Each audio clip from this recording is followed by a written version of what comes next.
Salut à tous et bienvenue sur, j'allais dire Raclette Fall, mais non pas Raclette Fall, sur Tarifé News semaine 12, mais c'est parce qu'on va parler de Raclette Fall.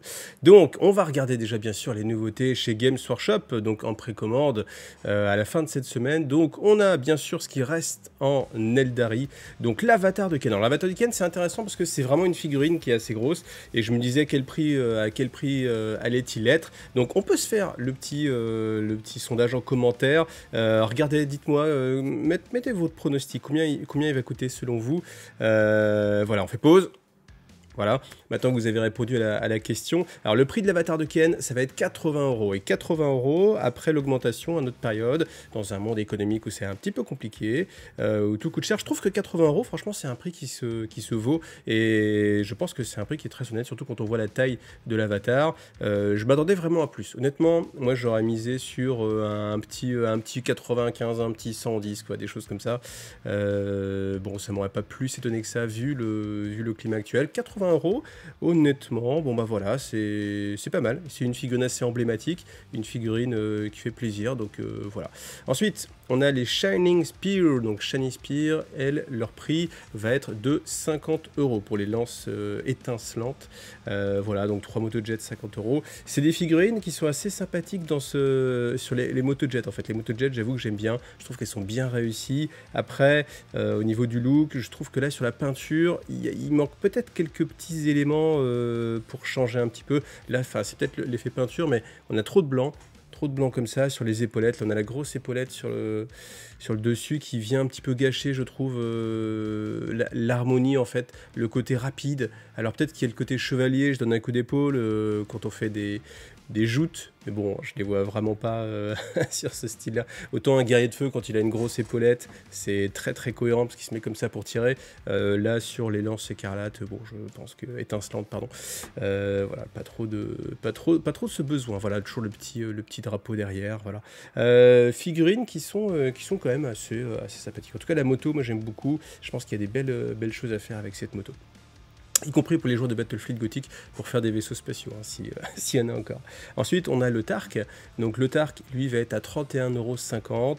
Donc c'est le prix des persos, voilà, hein, les 25 €, je pense qu'on oublie, on ne les reverra plus jamais. Donc 31,50 € pour ce perso. Un petit peu de modularité, puisque je vous rappelle que cet Tark-là est compatible avec toutes les anciennes versions de l'Autark. Donc vous pouvez échanger les bras, mettre les générateurs de saut, enfin des choses comme ça. Voilà. Ensuite, on termine avec... Alors on va pas terminer, mais on recommence plutôt, on est middle avec les Rangers. Donc eux, les Rangers vont être à 45 €. Voilà, 45 €. Ils sont assez jolis. Ce qui est sympa, c'est que du coup, ça va nous donner un petit peu le prix de cette fameuse boîte de présage mystique, à savoir s'il y avait un beau package ou pas. Parce que c'est toujours ça qui est intéressant, hein, sur ces boîtes-là, forcément, il y a une plus-value à avoir sur les figurines. Donc les Shroud Runners, en français ce sera les coureurs mirages, eux c'est 55 €. Voilà, un petit peu plus cher que les lances étincelantes. Oh, il n'y a pas vraiment de raison à cela, hein. C'est des choix qui vont être assez similaires en plus. Donc bon voilà, on va dire qu'il y a une petite figurine en plus. Donc voilà, on rajoute un petit peu sur le prix. Mais voilà, tac. Ensuite, et bien justement, ensuite on va regarder ce que je voulais vous montrer. Prix de la boîte présage mystique, on le regarde sur MyWePlace parce que sur Games Workshop en fait la boîte n'existe plus. Par contre, si vous voulez vous faire plaisir, vous pouvez encore l'acheter sur MyWePlace. Alors on va regarder le prix de base, hein, 170 pour faire des comparaisons qui sont cohérentes. Donc là on avait donc les Rangers 45, les coureurs Mirage 55, ça fait déjà 100 € et l'Autark 31, donc ça fait déjà 131 €. Donc si on dit 130, ça fait qu'il reste 40 €. Pour 40 € on avait le tech du chaos, je lui toujours son nom, les gars du chaos et puis le Ferro Centaure Cerberus. Donc voilà, tout ça pour 40 €. C'était quand même, je pense, une bonne affaire. C'est toujours une bonne affaire, même si, honnêtement, je pense que vous pouvez très facilement trouver quelqu'un qui va vous racheter toute cette partie du chaos à 40 €. Hein. Donc voilà. Et puis bien sûr, si vous passez par MyWePlace toujours, vous allez en plus profiter des 20% de remise. Donc voilà, ça reste intéressant. Et même de passer chez les revendeurs, etc. Vous savez, même quand Games Workshop a retiré des boîtes de la vente et que vous la voulez encore, vous pouvez chercher sur Internet, mais vous pouvez aussi chercher chez les revendeurs des fois parce que ils n'ont pas forcément de vitrine en ligne. Et quand vous les appelez comme ça, on ne sait jamais. Vous pouvez tomber sur des bonnes surprises. Donc la Combat Patrol Eldari, voilà, elle va être à 120 €. Pas d'étonnement parce que maintenant c'est ça le prix des Combat Patrol. Donc les gardiens, les 6 motojets, ça c'est quand même pas mal d'avoir 6 escouades de motojets, sachant que on n'a pas le prix seul, mais on se rapproche quand même. Enfin, si on pense qu'on les lance étincelantes, c'est 50 €. Les motojets, c'est juste un bras qui change. On peut raisonnablement penser que ça va être aussi dans les 50 €. Donc voilà. Donc après, nouveauté, Tempest of War Card. Donc ce sera les tempêtes de guerre en français. Donc c'est tout simplement ce qui se rapproche de... Donc les cartes de guerre ouverte en fait. C'est tout simplement pour pouvoir jouer des missions simplement en piochant les cartes. Donc voilà, ça c'est assez intéressant. Moi c'est quelque chose qui m'avait bien plu à l'époque où c'était sorti. C'était de la V8 à l'époque. Là voilà, c'est remis à jour pour la V9. Donc vous avez plusieurs missions comme ça. Alors on n'a pas beaucoup plus de détails, mais je pense qu'on pourra vous donner plus d'informations bientôt dessus. En tout cas, on a le prix c'est 24,50 € pour ces packs de missions. Donc voilà, honnêtement, je pense que c'est assez intéressant parce que quelle que soit votre armée, c'est quelque chose qui peut vous intéresser à jouer. Donc voilà, vous ne passez pas forcément à côté. C'est très bien aussi si vous voulez pas vous casser la tête, si vous voulez jouer en mode un petit peu détendu. Vous venez, vous avez votre pack de missions, vous en piochez une au hasard, vous les mettez, vous n'avez pas besoin d'un bouquin. Ça économise un bouquin aussi en plus avec un chapter appro par exemple, ou un bouquin sur Nashmoon ou quoi que je puisse imaginer. Donc voilà. Donc ça c'est assez intéressant. Ensuite, quelques figurines qui disparaissent du store Games Workshop. Ensuite, Black Library pour ceux qui veulent continuer leur collection d'Horus Heresy. Donc on a le tome 7, donc somme 7 qui sort en français au prix de 28 €. Donc c'est une compile de 3 bouquins. Donc voilà, ça peut être pas mal pour faire votre collection. Et le Rock au traître, voilà, qui sort aussi en français. Donc il est déjà sorti en anglais, hein, bien sûr. Il y a rarement de sorties, je crois qu'à ma connaissance, il n'y a quasiment jamais de sortie de roman qui est multilingue directement. Il faut toujours attendre un petit peu. Mais en tout cas, voilà, on a le Rock au traître en français, prix 15 €. Alors ensuite, l'actualité, c'est aussi la Adepticon qui va être online hein, pour nous. Donc du coup, on va avoir des news. On va avoir des news sur Warhammer 40 000, forcément. Edge of Sigmar, forcément. Necromunda, donc Necromunda, ça va être intéressant. Ça va être sur, je sais plus, de la boîte Hatches. On va le voir tout à l'heure, parce qu'il y a une news justement sur Necromunda. Warhammer Horus Heresy, donc qu'est-ce qu'ils vont nous montrer? Peut-être cette fameuse boîte, parce que ça fait un petit moment qu'on entend parler d'une boîte sur l'Horus Heresy qui viendrait réinitialiser un petit peu les choses, ou au moins faire une boîte de démarrage. Donc peut-être que ça va être le moment du Blood Bowl, voilà, à voir aussi ce qu'ils vont nous sortir sur Blood Bowl, et Warhammer Underworld Arodip. Donc pas de Warcry, pas de Titanicus, voilà pour les jeux que moi je peux suivre un petit peu plus précisément. J'ai peur que sur Warcry, on arrive au bout et qu'on soit au bout du chemin hein, sur Warcry. Je sais pas s'il va y avoir d'autres choses qui vont sortir, je sais pas comment c'est bien vendu ou pas la dernière boîte de Warcry, parce que c'est ça qui va influencer aussi le destin du jeu, hein, c'est suivant les ventes. Forcément. Après, je sais que sur Warhammer Underworld, le jeu s'est pas mal essoufflé. Il faut quand même continuer cette saison-là, la 5 forcément. Après, je ne sais pas non plus quel est l'avenir de ce jeu, mais en tout cas, j'en ai déjà parlé. Warhammer Underworld, c'est un jeu que j'ai adoré redécouvrir avec justement cette V5. Et je vais essayer de trouver le temps de vous faire au moins un petit rapport de bataille ou refaire un petit focus sur les bandes, des choses comme ça. Alors, si vous voulez le suivre, eh bien, ce sera à 3h du mat. Donc, je me suis dit, est-ce que je fais un live à 3h du mat? Et après je me dis non, c'est chaud quand même, c'est chaud. Donc bon, non, pas de live retransmission, ou à moins que je passe en mode fifou, mais bon, je pense pas que je le ferai. Mais en tout cas, on pourra revenir voir dans une petite vidéo toutes les annonces qui aura eu à ce moment-là. Alors avant de reparler de Necromunda, eh bien je tenais à faire un gros bisou à l'ami Cornus qui m'a rejoint sur Tipeee. Merci beaucoup à toi, et merci bien sûr à tous ceux qui me soutiennent, hein, qui font vivre la chaîne, parce que je vous le rappelle, mon objectif c'est de réussir à vivre de la chaîne. Donc là pour l'instant je suis en 100%, mais c'est pas pour ça qu'on en vit. Donc vous voyez l'objectif, là je suis à 57% de financement. Le but c'est d'essayer tout simplement d'avoir un SMIC, si je peux avoir un SMIC avec Tipeee. Je pense que ce sera un projet qui sera vraiment viable. Donc voilà, après il y a d'autres façons de me soutenir, bien sûr via vos achats sur la boutique partenaire My Hobby Place par exemple, ça aide aussi beaucoup la chaîne, ou alors Philibert, ça aussi ça marche bien. Donc voilà, n'hésitez pas, mais en tout cas merci beaucoup à tous. Alors voilà, le nom dont je n'arrivais pas à me rappeler, c'est Ash Wasties. Voilà, donc on a un premier protagoniste de cette boîte.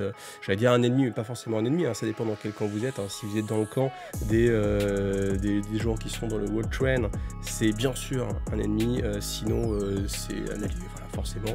Donc c'est un look qui est assez intéressant. On sent bien la patte Games Workshop. Hein. Ça, c'est quelque chose qui est assez fort. Alors forcément, on a ce fusil laser qui ressemble à pas mal de fusils laser, même s'il y a quelques petites particularités qui le différencient. On est sur quelque chose qui rappelle forcément Games Workshop, ne serait-ce qu'aussi dans le, enfin dans l'épaisseur entre guillemets des détails. C'est quelque chose qui voilà, tout de suite moi j'ai l'impression qu'on est sur une figurine, on sait d'où elle vient. Alors il y a plusieurs inspirations. Quand on voit ça, forcément on peut penser aux marcheurs de sable, hein, aux guerriers des sables dans Star Wars. Les teintes le rappellent, le côté masque un petit peu le rappelle aussi, le long fusil le rappelle aussi. Est-ce qu'il peut y avoir un petit côté Dune peut-être? C'est vrai que c'est quelque chose qui est à la mode, Dune, hein, ce qui a bien marché. On est dans un environnement désertique, on imagine qu'ils ont du mal bien sûr à récupérer de l'eau. Voilà, c'est ce côté combinaison intégrale avec masque respiratoire. Pourquoi pas. Après, le masque respiratoire avec le bandage, comme on a ici, surtout sur l'illustration qu'on voit ici, c'est pas très pro, c'est pas très propre. On sent que c'est vraiment très rafistolé. Voilà. Après, il y a quand même un bionique. Ça, c'est assez intéressant de se dire qu'ils ont quand même accès à une certaine technologie. Donc, on va voir. Ça va être assez développé. Après, ce qui est à noter, c'est que au début, quand j'ai regardé cette bannière, je me disais, cette bannière, ça doit être quelque chose, par exemple, où il doit se cacher en fait. Il doit pouvoir se mettre en boule, se cacher avec cette bannière sur le dos.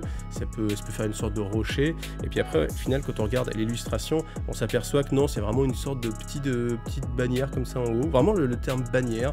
Et là je peux me poser la question, autant là sur le côté il va se cacher, peut-être ça l'écran du sable ou que sais-je, des tempêtes qu'il pourrait y avoir sur Necromunda, pourquoi pas, autant quand c'est en mode petite bannière comme ça, pour une sorte de sniper, un sniper avec une bannière, c'est quelque chose que j'ai un peu du mal à conceptualiser. Donc si vous avez des idées là-dessus, n'hésitez pas. En tout cas, ça me permet de faire la transition avec le sondage. Donc le sondage va porter justement sur la future boîte de Necromunda, sachant qu'on n'a pas encore de news très concrète, on n'a pas vraiment d'informations sur ce qu'il y aura à l'intérieur, si ce n'est voilà, cette image-là, voilà, ça me donne envie. Moi je vois ce World Trend et je me dis oui, j'ai envie. Les petites bestioles, pourquoi pas, s'il y a des bestioles qui se baladent comme ça dans la nature, c'est que moi j'aime beaucoup les petits PNJ qu'on peut avoir en termes de jeu, donc ça, tout ça c'est assez intéressant. Et donc le sondage, la question que je vais vous poser cette semaine, c'est déjà est-ce que vous êtes un joueur de Necromunda et vous êtes très intéressé par cet environnement ouvert, vous avez envie de sortir de la ruche, le côté les décors comme ça en extérieur ça vous plaît, ou alors est-ce que vous êtes un joueur de Necromunda et du coup non, ça ne vous intéresse pas parce que pour vous l'essence même de Necromunda c'est justement de vous battre dans une cité ruche avec beaucoup de tuyaux etc, donc en intérieur. Ensuite, option numéro 3, vous n'êtes pas un joueur de Necromunda mais vous êtes intéressé par cet univers. Moi je pense que c'est vraiment le côté un petit peu à la Mad Max qui m'excite, qui me donne envie sur ce jeu là. Ou alors option numéro 4, eh bien ni cet environnement là ni l'autre, de toute façon Necromunda ça vous intéresse pas. Alors le sondage de la semaine dernière portait sur les Grey Knights. Est-ce que les Grey Knights devraient-ils avoir des Primaris et leurs gadgets high-tech?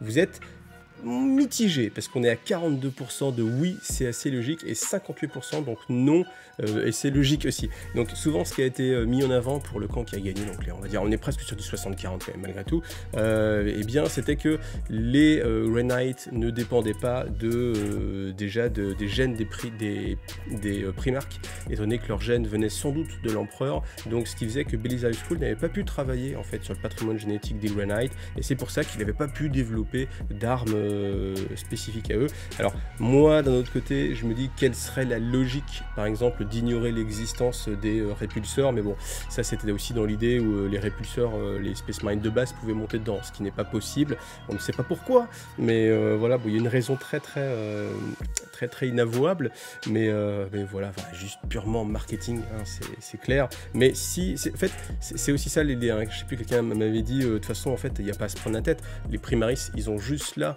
pour upper la taille des Space Marines et pour faire du true scale, sans dire vous voulez du Space Marine, on les met à la poubelle et puis juste on change d'échelle, certes, mais moi ce que je dis c'est qu'à partir du moment où ils ont décidé de mettre du fluff dedans, il y a toujours des petits malins comme moi après qui vont venir et dire bah attends, tu dis que c'est du fluff, ok très bien, donc comment on explique ça en fait, voilà. Et il n'y a pas forcément d'explication parce que forcément ça tient peut-être pas forcément la route, forcément. Donc moi je pense qu'on peut raisonnablement imaginer que ce serait logique en fait, étant donné que le Rubicon Primaris existe, c'est-à-dire qu'on peut prendre un Space Marine quel qu'il soit et puis le transformer. Je suis pas certain que cette transformation elle soit obligatoirement nécessaire avec une préparation qui vient des gènes du Space Marine. C'est-à-dire que on pourrait prendre un chevalier gris et puis le transformer en Primaris. Moi c'est mon hypothèse. Voilà, Belisarius Cawl, je travaille pas trop avec lui, mais je lui ai envoyé un mail pour voir si c'est possible. Mais en tout cas, ce qui est vraiment dommage, et moi ce qui m'est vraiment vraiment déçu, c'était que dans le codex Grey Knight, il n'y avait aucune allusion au Primaris, aucune allusion sur la perception que les Grey Knight pouvaient avoir vis-à-vis de leur frère de bataille Primaris, et c'est complètement passé sous silence, en mode on n'en parle pas, on ne dit rien, et ça honnêtement j'avoue que c'était une grosse déception pour moi au niveau fluff. Alors petite pub au passage, demain mardi à 21 h je serai sur Twitch en live avec un des auteurs Ludo pour vous faire vivre en fait notre partie de Malia. Donc Malia Land of Legend, voilà, il y aura aussi l'ami Mar Prod, normalement Tony et un autre Ludovic. On va découvrir en fait ce scénario. Alors nous, bien sûr, moi je l'ai déjà fait, par contre les autres ne l'ont pas fait, donc ça va être une bonne façon. Et puis en fait ce qui est intéressant, c'est que même le même scénario, comme je vous l'ai dit dans la vidéo de présentation, d'ailleurs je vous invite à aller voir la vidéo de présentation si vous connaissez pas Malia, c'est vraiment une petite pépite dans le monde ludique en ce moment. Il est en plus en Kickstarter en ce moment, donc c'est vraiment de l'actualité brûlante. Mais c'est un jeu où si vous y jouez de plusieurs parties, la même partie, elle peut se jouer de différentes façons suivant les embranchements qu'on va prendre. Donc là, je vais laisser les gars explorer le monde. Je vais dire, ouais, faites comme vous voulez. Moi, je ne dis rien, Mais en tout cas, ça vous permettra à vous, sans être spoilé, parce que c'est un scénario qui est vraiment fait pour ça, pour être mis en démonstration, donc qui ne fait pas partie de votre expérience future dans Malia. Vous pourrez voir tout ce qu'il y a à voir sur Malia. Donc rendez-vous demain sur Twitch et pas sur YouTube, attention, à 21 h. Ce week-end, c'était Raclette Fall, comme tous les ans maintenant. Voilà, c'est la tradition sur IGTV, ceux qui ont envie de le suivre. Donc nous, on a fait une partie de Warhammer Apocalypse en 600 points de chaque côté. Donc c'est des points spécifiques. Hein. Par exemple, si on prend un Empire Knight, ça va être aux alentours de 25 points, 26 points, je crois. Un Warhound, ça va être 60 points. Et ce qui est intéressant, c'est que c'est de l'activation alternée. Donc ça, c'est très bien pour éviter, parce que vous voyez, sinon, si tout le monde est en train de jouer toutes ces figurines, vous avez largement 2 heures le temps d'aller refaire une raclette pendant que les gars aient eu le temps de finir de jouer leurs figurines. C'est très simple au niveau des règles, honnêtement, c'est des règles qui s'apprennent vraiment très rapidement. Là vous voyez mon Warhound, si vous voulez le voir un petit peu de plus près, il y a une rediffusion sur Twitch où j'étais en train de le peindre, alors elle n'a pas beaucoup avancé, mais voilà. Ce qui est intéressant aussi à noter, c'est que vous avez à chaque fois, là par exemple on avait mon détachement de super lourd, on avait le Ben Blade avec le pion qui est ici, vous avez bien la petite flèche, qui est le pion de commandement, c'est-à-dire que lui est le commandement de tout ce détachement. C'est les détachements qui sont semblables à Warhammer 40 000. Vous avez ce pion-là qui va donner un ordre pour tout le monde, et cet ordre, ça va être soit double move et puis corps à corps, donc c'est pas ce que j'ai mis sur mon Ben Blade ni sur cela, soit on reste sur place et on tire avec une meilleure CT, ça par contre c'est quelque chose qui est assez intéressant à faire, forcément, avec les lignées de tir. Et après vous avez l'action normale, donc l'action normale c'est je bouge et je tire, ou je bouge et je fais un corps à corps. Vous voyez, tout est géré par unité, c'est-à-dire qu'on va pas retirer un Space Marine par Space Marine, c'est toute l'unité est là ou elle n'est pas là, voilà. Donc ça c'était ma compagnie blindée, voilà, qui agissait ensemble. Warhound du chaos de l'ami Poulpi, voilà, Ben Blade du chaos converti, son armée de démons. Alors ce qui est intéressant, c'est que l'infanterie a quand même un rôle à jouer, parce qu'il y a des pions des pions à prendre en fait. Il y a 6 pions, et tous les tours, ça qui est intéressant aussi, ce qu'on n'attend pas à la fin de la partie, mais tous les tours en fait, on score en fait des points en fonction des super lourds qu'on a détruits. Donc c'est aussi une façon de contrebalancer le fait qu'il y ait beaucoup de super lourds, parce que c'est vrai que là dans la partie, le Reavers il a fait un super taf, et là il coûte 106 points de mémoire, il a 26 points de vie, ce qui est assez énorme. Par exemple, un vindicateur de tête, c'est à 2 points de vie, vous voyez, donc c'est dire que le Reaver va falloir il va pas sauter en un tour, alors il faut vraiment qu'il y ait d'autres choses en face. Le Warhound était moins impressionnant, étant donné qu'il avait que 2 armes, là il en a 3, et que ses armes sont quoi qu'il arrive en plus moins puissantes que l'échelle du Reaver.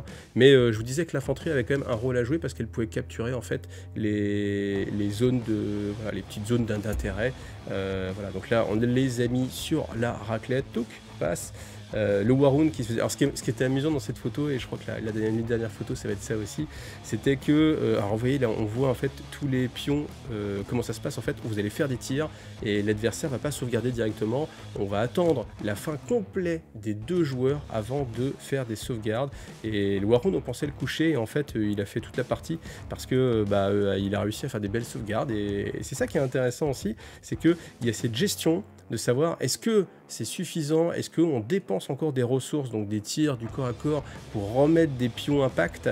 Ou alors on dit que c'est suffisant et il y a des paris à faire. Et moi j'aime le jeu quand il y a des choix tactiques comme ça qui sont à faire et où bah voilà, vous faites des choix. Et là c'est ce qu'il y avait à faire, c'était est-ce qu'on était un petit peu gourmand et qu'on essayait d'entamer un autre chevalier, ou alors est-ce que on terminait le chevalier de façon certaine, des choses comme ça. Des fois on a eu un peu de réussite, des fois on a eu moins de réussite. Là on a toute l'armée convertie de Mahar, voilà. Un petit coucou aux amis de la French Wag. Et honnêtement c'est vraiment une façon très intéressante de jouer, même ne serait-ce qu'à Warhammer 40 000. On s'est dit en sortant de cette partie de Raclette Fall qu'on pouvait tout à fait jouer un soir comme ça, genre en mode on joue à 200 points, c'est peut-être l'équivalent de je sais pas 1500 points, 2000 points de 40 000, et je pense que ça va être plus rapide, la partie va être beaucoup plus rapide, et puis avec cette interaction, toujours moi qui me manque un petit peu forcément dans Warhammer 40 000, voilà. Et bien j'espère que vous aussi vous avez fait du Raclette Fall, et puis je vous laisse avec cette image où on voit que les Imperial Knights c'est quand même un poil petit, hein, voilà. Voilà, ce qui me fait une formidable transition, parce qu'on parle d'Imperial Knight, et on va regarder cette petite vidéo, alors très courte, qui est sortie justement sur Warhammer Community. Donc, il n'y a pas grand chose à voir, la seule chose à voir, c'est cette petite affiche. Hop, on fait une pause dessus. Donc... The great and most noble lord and lady of the host Dufresne, the rightfully request and require your presence. Ok, donc du coup, des Imperial Knight, donc voilà, c'est ça ressort. Alors, est-ce qu'on va juste avoir le droit à un nouveau codex, ou est-ce qu'on peut espérer quand même des nouvelles figurines? En tout cas, les Imperial Knight, c'est vraiment quelque chose. Nous, quand on a joué typiquement à la partie d'Apocalypse, s'il y avait une seule conclusion, c'est que tout le monde s'est dit j'ai envie de jouer de l'Imperial Knight, parce que c'était vraiment ce qui ressortait le plus, ce qui était le plus polyvalent, c'était le plus intéressant. Donc ça tombe très bien. Et puis je pense que bien sûr à la Adepticon, ils vont nous parler de Warhammer 40 000, donc ça peut très bien tomber, être justement sur de l'Imperial Knight ou peut-être autre chose. En tout cas. Et voilà, c'était un Tarif News bien chargé, donc merci à tous ceux qui like, qui commentent, qui m'aident aussi sur Tipeee, qui passent aussi par le lien MyHobbyPlace, etc. Merci à vous tous, et à bientôt, et à demain. Allez, salut à tous, bye.